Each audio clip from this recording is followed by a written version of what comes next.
Assalamualaikum warahmatullahi wabarakatuh, Mas Bro semuanya. Alhamdulillah hari ini kita masih bisa berjumpa di channel Agung Jayanto, Mas Bro. Mudah-mudahan hari ini kita semuanya dimudahkan dari segala hal oleh Yang Maha Kuasa, Mas Bro. Mas Bro, ini mulai terkuak semuanya, Mas Bro. Siapa yang akan melengsarkan Bapak Gibran? Ini mulai terkuak karena informasinya nih, Mas Bro, udah ada duit koper-koperan yang meluncur ke informasinya ke rombolan TPUA yang disampaikan oleh si Sekjen TPUA, yaitu Pak Azam Khan. Dia berkomentar tentang ada informasi masuk bahwa ada duit 60 atau berapa katanya. Intinya berkoper-koper. Makanya Mas Bro semuanya, ini orang-orang yang mau melengsarkan Bapak Gibran semangat luar biasa. Si Roy Panci semangat luar biasa dengan alasan ijazah palsu Bapak Jokowi.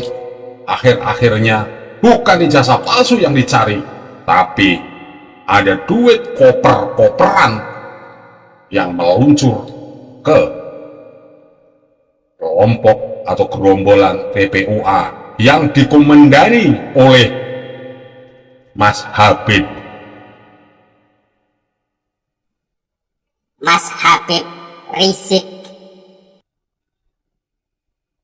Tuh kan Mas Bro, semua nanti akan terkuak. Betul kata Bapak Jokowi.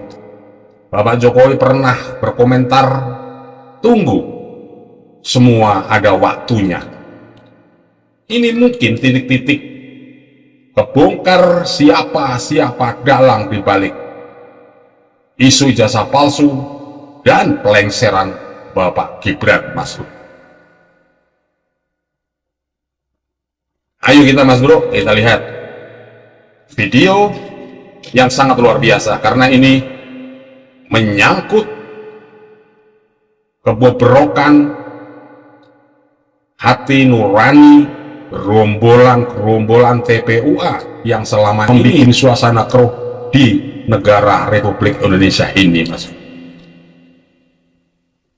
Ayo Mas Bro, kita lihat cuplikan video tentang konfirmasi masalah koper-koperan duit itu, Mas Bro.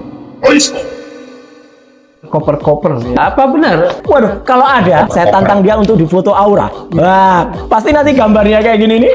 Wah, jadi di kepalanya tuh akan muncul macam-macam. Ayo gitu. Makanya saya senyumin aja, Mas, atau bahkan jogetin aja. Percaya Mas Bro, komentarnya si Roy Panci ini, yang mulutnya selama ini udah jadi mulut panci. Maling mana yang mengakui dia mencuri? Maling mana? Apalagi si Roy Panci yang selama ini kita tahu semua bahwa mulutnya dia mulut ember, mulut yang nggak mungkin bisa kita percaya. Ya kan Mas Bro? Kita terkejut juga bahwa di pemberitaan ini Bang Egy dengan DHL ditemani pengacaranya yang cewek itu ke Solo. Nah itu yang menjadi, aduh kenapa kok ini terjadi gitu loh ya. Artinya harusnya ya. Mas Bro semuanya, ini di kelompok atau gerombolan TPUA ada keributan sendiri dalam internalnya karena waktu kemarin Bapak Egy dan Bapak saya nggak mau nyebut orang namanya karena saya juga nggak mau tahu namanya, salah satu DHL apa sendal jepit itu dari internal TPUA dia meributkan masalah itu kemarin. Ini kemungkinan bukan masalah ngeributin kedatangannya Bapak Egy dan DHL tadi, tapi ngeributin uang duit koper-koperan yang mungkin pembagiannya tidak merata ataupun belum menerima, Mas Bro. Bukan masalah kedatangannya Pak Egy silaturahim ke tempatnya Bapak Jokowi, Kemungkinan tidak. Itu pasti ada hal koper yang belum dibagi rata atau belum menerima bagiannya, Mas Bro. Makanya dia kayak kucing itu cakar-cakaran makanan. Ini nih, gerombolan kelompok adrun ini nih. Yang dicari bukan masalahnya, yang dicari bukan kesalahannya, tapi yang dicari koper-koperannya, Mas Bro. Ya. Artinya harusnya ya tidak begitulah. Kalau memang mau bicara RJ, restorasi jastik atau apa, itu kan harusnya di Polda. Jadi lebih fair, lebih elegan lah, paling tidak begitu. Tapi kalau menjemput bola datang ke sana, apapun alasan itu publik akan bersangka kurang baik. Kira-kira begitu. Yang mana? Kita pernah Terserah dibisikin Anda. juga ada satu koper uang, nggak tahu jumlahnya berapa, bisa saja 60 Mas Bro. M, bisa saja itu. Tapi Ini itu denger nih. kita bantah Bung dan kita sudah Asyam sebarkan Fan melalui beberapa media, mengatakan termasuk medianya si Edi. koper, Nah, koper, 5 hari yang lalu dan jumlah ternyata nominalnya, Mas. benar AK Ahmad Kozinuddin juga Bung, mendapat bisikan atau informasi, saya nggak tahu, 100 miliar. Ahmad Hosinuddin yang mana? Apa yang itu ya? Yang modelnya kayak nggak perlu mandi, Mas Bro. Si tompel, Mas Bro. Mas Bro, ini Ahmad Hosinuddin yang mana? Tetangga saya? Apa yang pengacara? Belum mandi. Yang mukanya, maaf, mukanya kayak kesiram oli. Mungkin itu kali. Yang di sininya ada hompelnya, Mas Bro. Ini yang ngomong hompel ini. Katanya dapat bisikan goib apa? Uang yang mengalir itu untuk Iya. Artinya maksudnya kalau bisa maksudnya maaf ya, damai dan mungkin ke Solo ya. Saya nggak tahu juga lah itu intinya itu hanya kabar burung ya. Kabar burung. Kabar burung apa, Bung Asyam? Selama ini bertahun-tahun keluyar sono, keluyur sini, mencari data sana, mencari data sini. Emang ragatnya, biayanya dari mana, Bung Asyam? Semua pakai biaya, Bung. Udahlah, Pak. Dari tahun berapa Bung Roy Suryo dan kelompok TPUA ini gelembar-gelembor sampai mau menggantung Bapak Jokowi ke sana, ke sini, ke Solo, kemana aja. Emang nggak pakai biaya, Bung? Pakai daun singkong. Enak aja. Emang masyarakat ini pada nggak tahu. Ya, tapi bisa saja ya kabar burung itu terjadi. Itu usulan daripada Habib Rizik. Bagaimana kemudian para purnawirawan ini bisa bertemu dengan Habib Rizik? Oh, kami putar untuk mendengarkan suara rakyat, kami putar. Bahkan saya ini Suara rakyat terlambat mana, Pak? karena saya diundang oleh MUI dan Muhammadiyah. MUI dan Muhammadiyah. Maksudnya? Di belakang bertemu. Membicarakan belakang- apa, Pak Soeharto? Ya, Membicarakan apa? enggak ya, karena dia cuma mengatakan kami mendukung Pak Harto. Kami mendukung 8 poin itu. Yes, MUI dan Muhammadiyah. iya. Ini namanya Bapak Soeharto. Tapi Bapak Soeharto yang ini kayaknya mulutnya nggak becus. Lalu Bapak Soeharto mantan presiden kita dulu, luar biasa. Kalau ini walaupun mantan jenderal atau mantan apa, ngomongnya nggak pakai data, Pak. Aduh, ini Bapak ini pensiun yang gak kepake jadi kayak gini kelantur kayak makan kecubung. Apalah, sayang mantan jenderal pada keluyuran kemana-mana, malah ngomongnya semaunya sendiri. Apa? Mendingan kayak saya itu kulit bangunan, Pak. Kalau ngomong semaunya nggak apa. Ini bukan asal klaim nih Pak, atau perorangan? Tidak. Ya tidak. Waduh. Ayo kita dengarkan bantahan dari Bapak Abbas Anwar. Secara organisasi atau Iya. perorangan? Secara organisasi. Assalamualaikum warahmatullahi wabarakatuh. Sehubungan dengan beredarnya berita yang menyatakan bahwasanya Majelis Ulama Indonesia dan Muhammadiyah mendukung pemakzulan terhadap Saudara Gibran sebagai Wakil Presiden Republik Indonesia, Tidak maka pernah saya merasa perlu untuk mengklarifikasi ngarang sendiri. bahwasanya Majelis Oh, Ulama kan? Indonesia dan Muhammadiyah Ngarang sendiri. tidak pernah menyatakan sikap dan dukungan terhadap rencana tersebut. Karena Majelis Ulama Indonesia dan Muhammadiyah sadar betul itu bukanlah urusannya. Majelis Ulama Indonesia dan Muhammadiyah tidak akan terlibat dalam politik praktis. Itu adalah urusan dari partai politik dan juga urusan dari teman-teman yang ada di DPR atau di Senayan sana. Yang menjadi concern bagi Majelis Ulama Indonesia dan Muhammadiyah adalah bagaimana caranya supaya di negeri ini tercipta rasa aman. Ya, Pak Abbas. Tadi Bapak Soeharto itu dapat bisikan goib dari mana ya Bapak Abbas ya? Sampai selaku mantan jenderal mengeluarkan atau menyebarkan isu seperti itu dari lesainya. Isunya bukan main-main, ini masalah organisasi terbesar di Indonesia, Muhammadiyah dan NU. Ini tujuannya membentukkan organisasi terbesar di Indonesia. Dan tujuannya hanya mau bikin Indonesia jadi kacau balau dan ribut. Karena ini mungkin ada aliran. Ini mungkin ada rencana atau agenda yang lebih besar daripada ijazah palsu. Kemungkinan orang-orang yang sudah pada ngiler,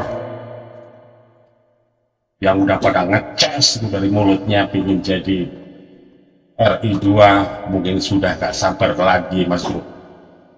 Jadi kemungkinan besar agenda yang direncanakan oleh kaum kadrun ini dan bohir-bohirnya yang dituju hanyalah agenda RI 2. Mungkin udah pada nggak sabar. Nah, ketidaksabarannya ini jadi membuka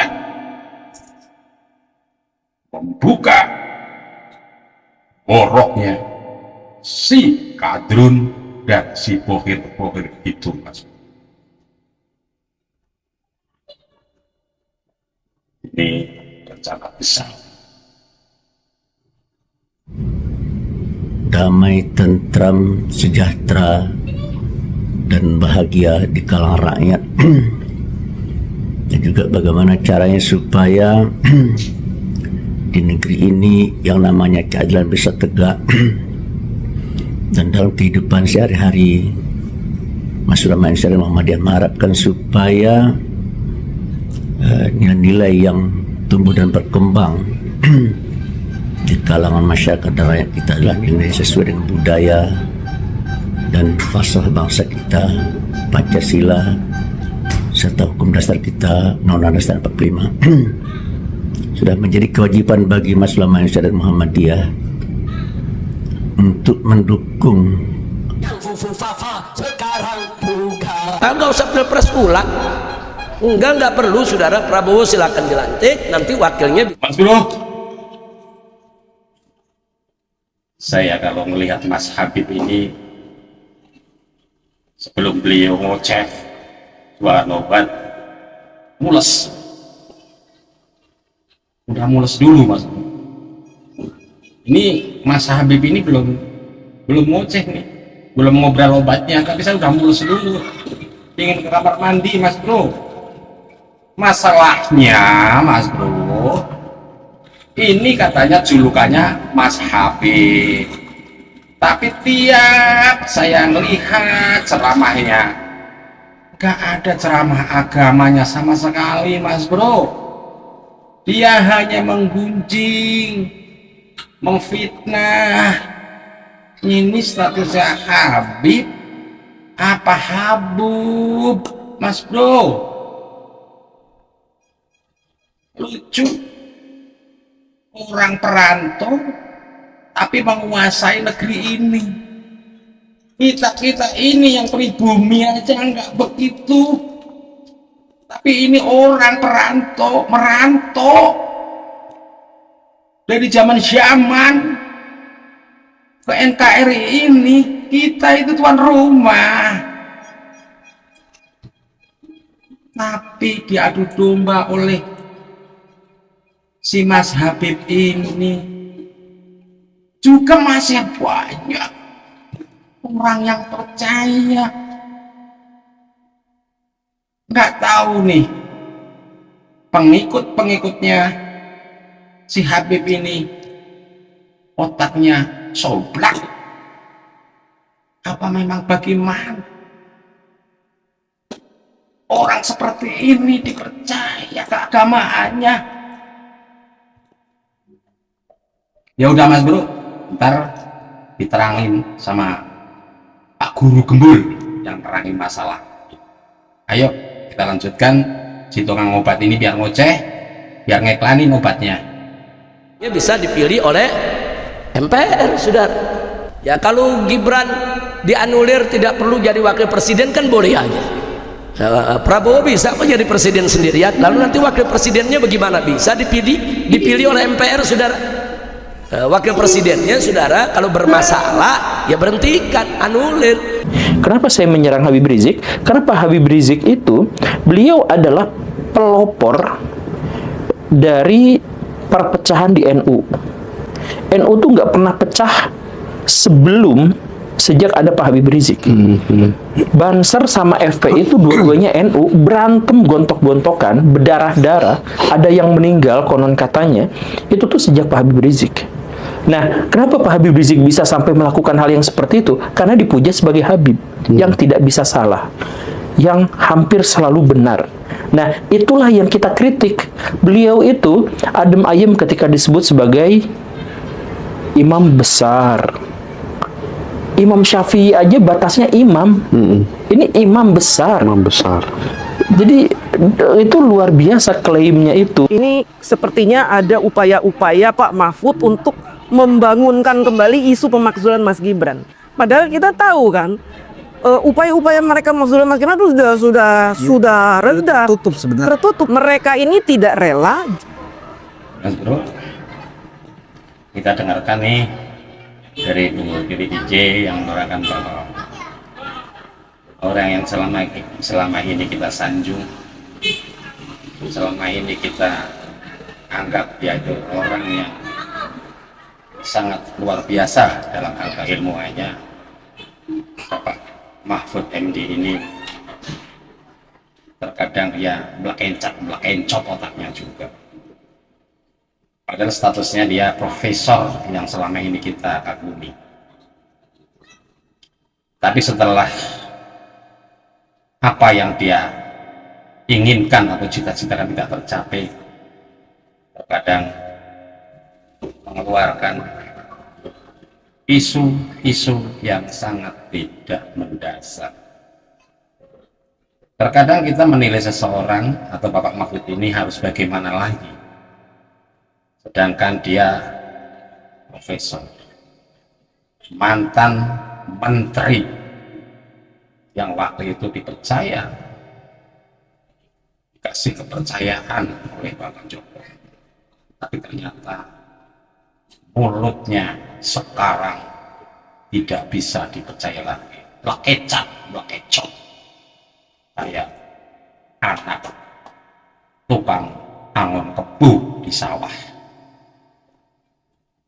Jika Indonesia ini berada di tangan orang selain yang mereka dukung. Imam Mahdi, ketika seseorang disebut Imam Mahdi, itu kan artinya ada sebuah baiat.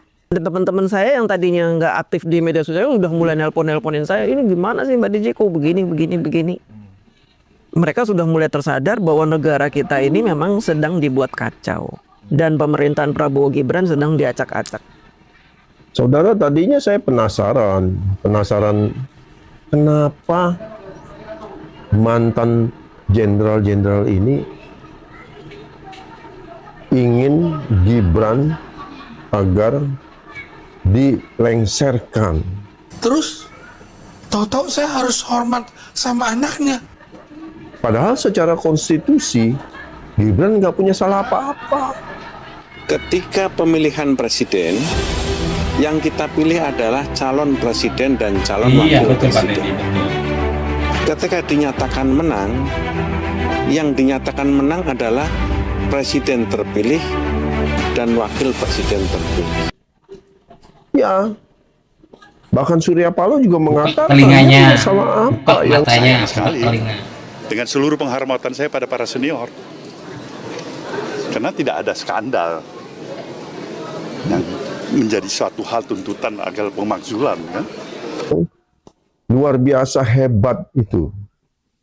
Sudah dilantik secara sah melalui pemilihan umum dan kemarin sudah dilantik oleh MPR.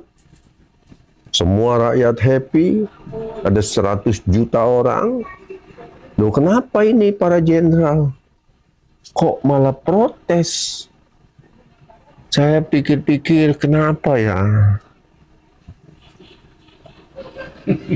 Karena memang dari Pak Sutioso bilang khawatir kalau Presiden 08 ini tiba-tiba berhalangan tetap begitu.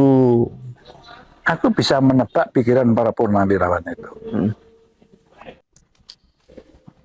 Mas Bro, itu tadi ada komentar dari mantan jenderal, apa mantan hansip, saya nggak tahu, Mas Bro. Tolong kalau saya salah, tolong dikoreksi, Mas Bro. Katanya dari organisasi terbesar di Indonesia, NU dan Muhammadiyah mendukung gerakan-gerakan para jenderal-jenderal ini. Sangat luar biasa. Komentarnya sangat luar biasa. Tapi untung langsung dibantah sama Buya Abbas Anwar. Kalau NU dan Muhammadiyah tidak pernah memberi dukungan terhadap gerakan-gerakan para jenderal yang mau melengsarkan atau mau memaksulkan Bapak Gibran, Mas Bro.